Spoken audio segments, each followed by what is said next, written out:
नमस्कार Bharat. Quantum physics ये नाम सुनते ही दिमाग में क्या आता है? साईफाई मूवीज, कॉम्प्लेक्स मैथ या फिर शायद एंटमैन। लेकिन क्या होगा अगर मैं आपसे कहूँ कि जो चीज़ें मॉडर्न साइंस आज रियलिटी के बारे में डिस्कवर कर रही है वो इंडिया के एंशियंट टेक्स्ट में थाउजेंड्स ऑफ ईयर पहले ही लिख दी गई थी। आज हम एक ऐसे कनेक्शन के बारे में बात करेंगे जो आपका दिमाग हिला देगा। ऐसे क्वांटम मैकेनिक्स के अजीब रूल्स जैसे डुअलिटी, सुपरपोजिशन और एंटेंगलमेंट असल में हमारे उपनिषद और वेदास के कॉन्सेप्ट को मिरर करते हैं। सबसे पहले बात करते हैं वेव पार्टिकल डुअलिटी की। डबल स्लिट एक्सपेरिमेंट में जब आप इलेक्ट्रॉन को ऑब्जर्व नहीं करते तो वो एक वेव की तरह इन्फरेंस पैटर्न बनाता है, लेकिन जब आप उसे ऑब्जर्व करते हैं तो वो पार्टिकल की तरह सिंगल इम्पैक्ट देता है। इसका मतलब ये ऑब्जर्वर पर डिपेंड करता है। जब तक आप उसे देख रहे हैं वो वेव है, जैसे से ही आपने डिटेक्टर लगाया वो पार्टिकल बन गया। मतलब रियलिटी फिक्स नहीं है, ये इस पे डिपेंड करती है कि आप उसे देख रहे हैं या नहीं। अब सुनिए कि वेद क्या कहते हैं। हजारों साल पहले चांडोग्य उपनिषद में कहा गया था, सर्वम कल्विदम ब्रह्मा, मतलब सब कुछ ब्रह्मन है। वेदों में एक कॉन्सेप्ट है माया या मिथ्या। इसका मतलब ये नहीं कि दुनिया फेक है, बल्कि इसका मतलब है कि रियलिटी डिपेंडेंट है।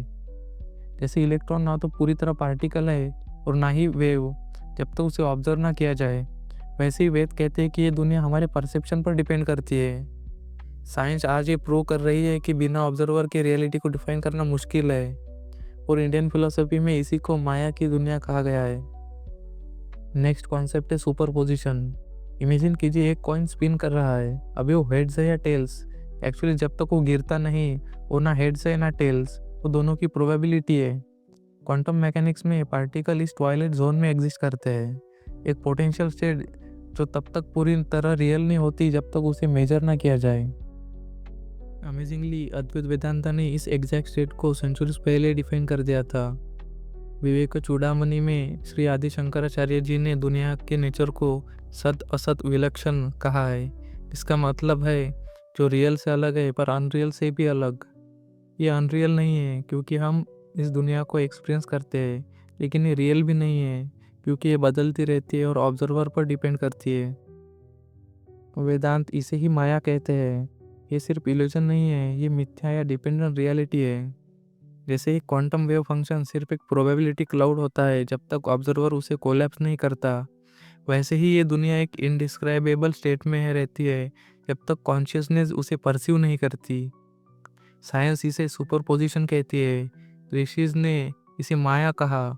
दोनों ने एक ऐसी रियलिटी की बात करी है जो एग्जिस्ट करने के लिए ऑब्जर्वर का वेट करती है। और फाइनली अब आते हैं क्वांटम एंटेंगलमेंट पर।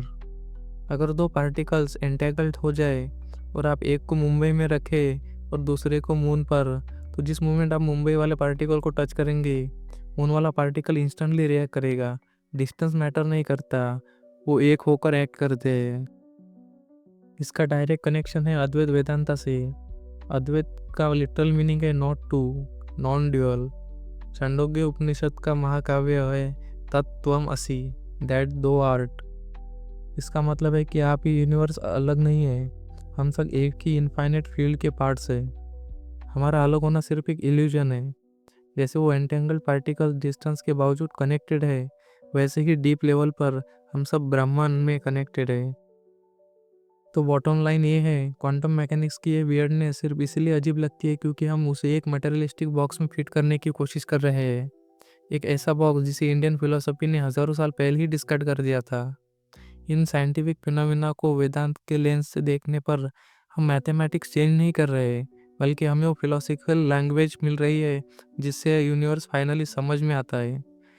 जैसे जैसे ह्यूमैनिटी क्वांटम एज की तरफ बढ़ रही है और क्वांटम कंप्यूटिंग जैसे टेक्नोलॉजीज हमारी दुनिया बदल रही है, उपनिषद का एंशियंट विजडम हमें वो परफेक्ट फ्रेमवर्क देता है उस इंटरकनेक्टेड नॉन ड्यूअल रियलिटी को समझने का, जिसे हमने बस अभी मैप करना शुरू किया है।